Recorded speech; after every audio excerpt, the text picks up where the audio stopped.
तर तिकडे अमरावतीत उपमुख्यमंत्री अजित पवार दाखल झालेत। अजित पवार यांचं सभास्थळी आगमन झालेलं आहे। आमदार संजय खोडके, आमदार सुलभा खोडके यांच्याकडून अजित पवारांचं स्वागत करण्यात आलेलं आहे। मी आपल्या पुढे विचार मांडले त्या विधिमंडळातील माझे सहकारी सुलभाताई खोडके, दुसरे माझे सहकारी संजय खोडके, माझ्याबरोबर दौऱ्यामध्ये आलेले सूरज चव्हाण, निरीक्षक वसंतराव घुईखेडकरजी, आमच्या भगिनी सुरेखाताई ठाकरे, संतोषजी महात्मे, सुभाषजी गवई, अशोकजी बसेरिया, मधुभाऊ करवा, दीपकजी लोखंडे, स्वातीताई जावरे, रमेशजी ढवळे, अशोकजी अग्रवाल, अख्तरभाई हुसेन, पीटी गावंडे, अश्विनीजी चौधरी, अरविंदजी गावंडे, सुरेशजी भारंबे, अमृतजी मुथा, महेंद्र भाऊ भुतडा, प्रतापदादा देशमुख, ॲडव्होकेट शोभभाई, सर्व राष्ट्रवादी काँग्रेस पक्षाचे अमरावती महानगरपालिकेच्या निवडणुकीच्या निमित्तानं उभे केलेले सर्व उमेदवार, सर्व माझे अमरावती शहराचे प्रतिष्ठित नागरिक, व्यापारी, विविध क्षेत्रातील मान्यवर,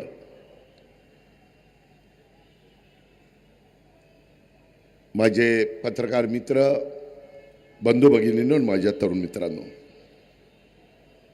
मित्रांनो, आज आवर्जून मावळत्या सूर्याला साक्षी ठेवून ह्या परिसरामध्ये उद्याच्या 15 तारखेला होणाऱ्या महानगरपालिकेच्या निवडणुकीमध्ये आपण सर्वांनी घड्याळाच्या चित्राच्या शेजारचं बटन दाबून आम्ही जे 85 उमेदवार उभे केलेले आहेत त्यांना आपल्या सर्वांचं प्रतिनिधित्व करण्याची संधी द्यावी, ही आग्रहाची, नम्रतेची, कळकळीची विनंती करण्याकरता मी आपल्या सगळ्यांच्या समोर उभा आहे।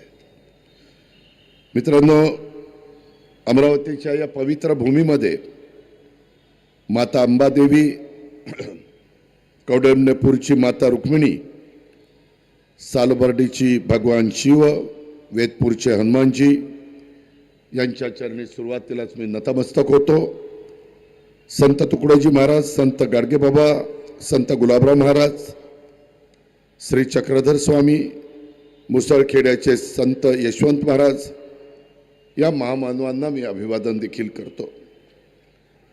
मित्रांनो, सध्या महाराष्ट्रामध्ये 29 महानगरपालिकेच्या निवडणुकीचा कार्यक्रम लागलेला आहे।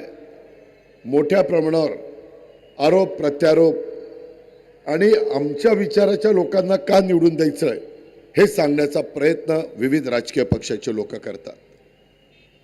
घटनेचे शिल्पकार डॉक्टर बाबासाहेब आंबेडकरांनी संविधान आपल्याला दिलं, जगातलं सर्वोत्कृष्ट संविधान, आणि मताचा देखील अधिकार दिलेला आहे।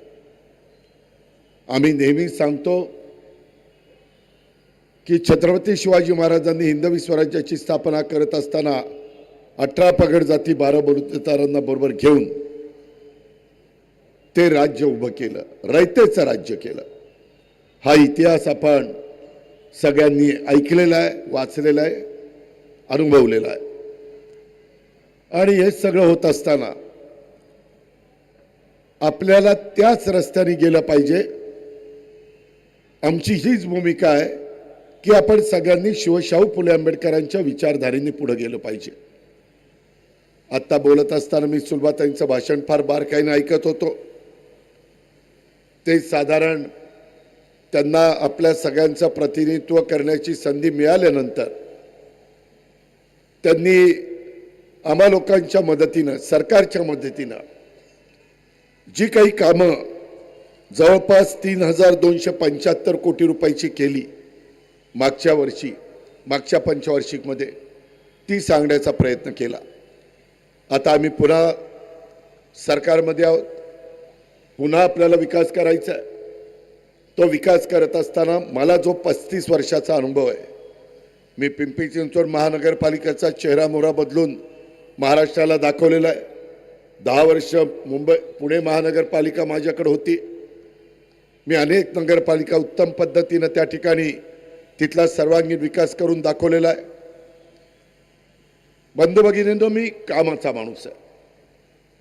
मला शहरं चांगली करायला आवडतात, विकास करायला आवडतो. फक्त काम दर्जेदार झालं पाहिजे आणि तिथं सगळ्यांच्या मध्ये जातीय सलोखा असला पाहिजे.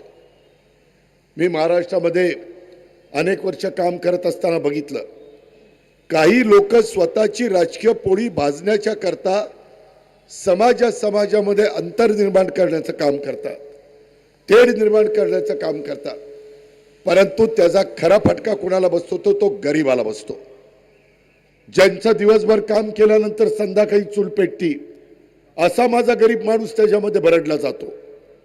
कारण नसताना व्यापाऱ्यांची दुकानं ही त्याच्यामध्ये अडचणीमध्ये आलेले चित्र आपण पाहतो. आणि तो मेसेज जर उद्योगपतींच्या पर्यंत पोहोचला तर उद्योगपती गुंतवणूक करायला तयार होत नाही. ते म्हणतात किंवा तिथं जर जातीय सलोखा नसेल आणि काही वेगळं घडलं तर आपल्या उद्योगावर परिणाम होईल. तुम्ही पहा, आज रायगड जिल्ह्यामध्ये उद्योग मोठ्या प्रमाणावर आलेत, पुणे जिल्ह्यामध्ये उद्योग मोठ्या प्रमाणावर आलेत, नाशिक जिल्ह्यामध्ये उद्योग मोठ्या प्रमाणावर आलेत, संभाजीनगरच्या त्या परिसरामध्ये उद्योग आलेले आहेत आणि त्याच्यातून लोकांना पण कळलंय. नागपूरच्या परिसरामध्ये बुट्टीबोरीला उद्योग आहेत. जनतेलाही कळलंय की बाबा आपण जर काही इथं चुकीच्या रस्त्याने जाण्याचा प्रयत्न.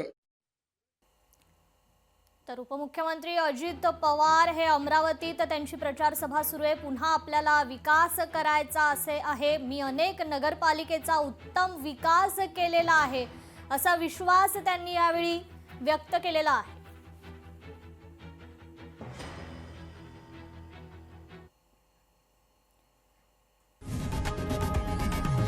लोकशाही मराठी ऐका, पहा, जागरूक रहा.